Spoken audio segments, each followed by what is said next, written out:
Thank you, Senator Rice. Senator McDonald. I rise to take note of Senator Mackenzie's statement. It saddens me, it shocks me and it dismays me to see people in this chamber rising to speak on something that they know nothing about. We do not have enough voices of farmers in these parliaments, and today I'm standing to talk to you about the challenges that we have. I'm standing to talk to you about farmers right across this state, right across this country, who wept to me after the floods in North Queensland, after the droughts in the rest of the state, after the droughts in the rest of the country, and say, we don't believe you care anymore, that you sit in Canberra and you talk about a climate crisis, and you talk about floods, and you talk about bushfires, and you have no idea. And I want to tell you their stories. And I won't have time tonight, but these people, these men and women, these generations of great land managers, of great genetic herd builders, of great pastoralists, they have had enough of the posturing and the poor responses and the misinformation that is promoted tonight from the Greens, from Labor and from One Nation, because what they are telling you is just not true. This dairy industry in Australia, and particularly in Queensland, is in crisis, but it is a complex industry. Queensland in particular has challenges that the rest of the country does not have. We primarily promote and provide to the fresh milk industry, to the drinking milk that we all enjoy. And it is that milk that is valued the cheapest. We don't have the higher levels of fat and protein that they generate in the southern states. The dairy industry in Australia has been and still is being pillaged and bullied into effectively running their businesses at a loss by processors like Lactalis, who is, even today, bullying their suppliers into an unfair contract that is not right.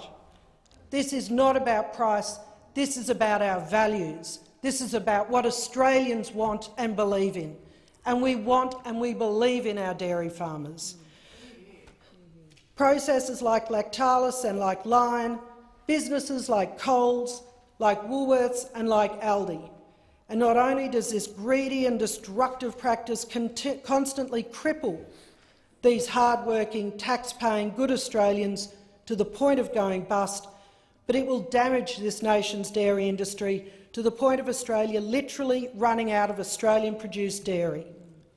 My disappointment is immeasurable when it comes to supermarkets being so obtuse when it comes to the salvation of these farmers. It is unacceptable and intolerable that there should be such a lack of ethical behaviour amongst our supermarkets. It was only today that the ACCC report showed that Coles had misled Australians when they had said that they were paying the full 10 cents drought levy to farmers, and has resulted in $5.25 million being distributed to Norco's farmers right now. Dairy is a massive part of the future of life in Australia, and the damage not only to our GDP, but the future of dairy in Australia will be crippled forever. Dairy production accounts for roughly 42,500 jobs in rural and regional Australia. However, businesses such as Coles and Aldi and Woolworths and Lactalis and Lion are driving a stake through the heart and each and every single one of these farmers. And the introduction of $1 a litre milk led to a collapse of fresh milk supply prices from Queensland dairy farmers.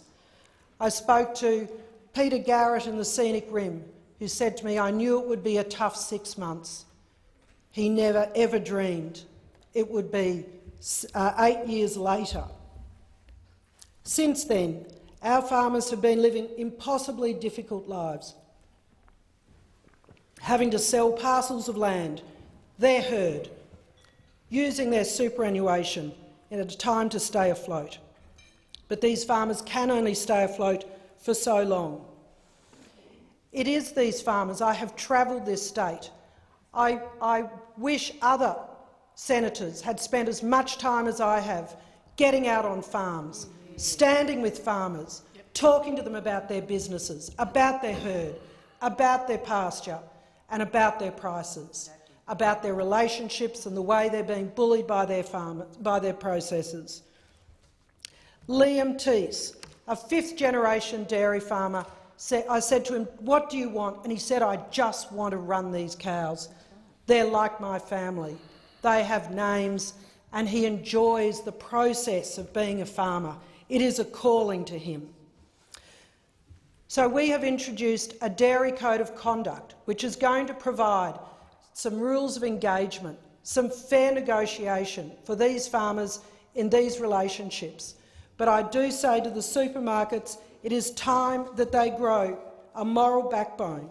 It is time that they live up to the standards that they put up on their website, which apparently are good enough for the rest of the country but not for our farmers. And if you ask, if farmers are not even breaking even, surely there is a breach of an ethical policy. And the answer is yes. It's in the deep-pocketed salaries of the CEOs at Coles and Woolworths and Aldi who are in breach of their own ethical policies. In the Coles Group Ethical Sourcing Strategy, Section 8, Wages and Benefits explicitly says, 8.1, in any event, wages should always be enough to meet basic needs and to provide some discretionary income. Coles has misled consumers and damaged the dairy industry to the point where it will take decades to recover from this mistreatment, because farmers are only earning this income as they sell small parcels of land, piece by piece, to stay in the dairying industry. As for Woolworths, the Woolworths Limited ethical sourcing policy is similar to the Coles ethical sourcing policy. And Section 6, Living Wages, literally says, in any event, wages should always be enough to meet basic needs and to provide some discretionary income for workers and their families. It may sound familiar, as it is almost the exact same as Coles, because both ethical policies were derived from the International Labour Organisation. And unsurprisingly, Woolworths has also breached this code, like Coles and like Aldi. It is extraordinary to me that the Labor Party can sit across and criticise the coalition for having done nothing when they have been asleep at the wheel, promoting Labor standards for workers and yet leaving farmers out in the cold. So I want to acknowledge the advice and the support that I want to send out to Brad Teese, to Peter Jarvis, to Liam Teese, to James Garrity and Colin Daly up on the tablelands. The Dairy Code will provide them with some protection, but we know that it is the introduction of better prices from Coles and Woolworths and Aldi that has the power to solve the dairy farmers' problems today, not in 2 years' time, when some mythical floor price might be introduced. The ACCC is very clear that it would take years to introduce a regionally based floor price, but what is worse is it has the real potential to wipe out dairying in Queensland, because the costs of production in Queensland are so much higher than they are in the rest of the country. It is also untrue that New Zealand and the US and Canada are regulated by a floor price.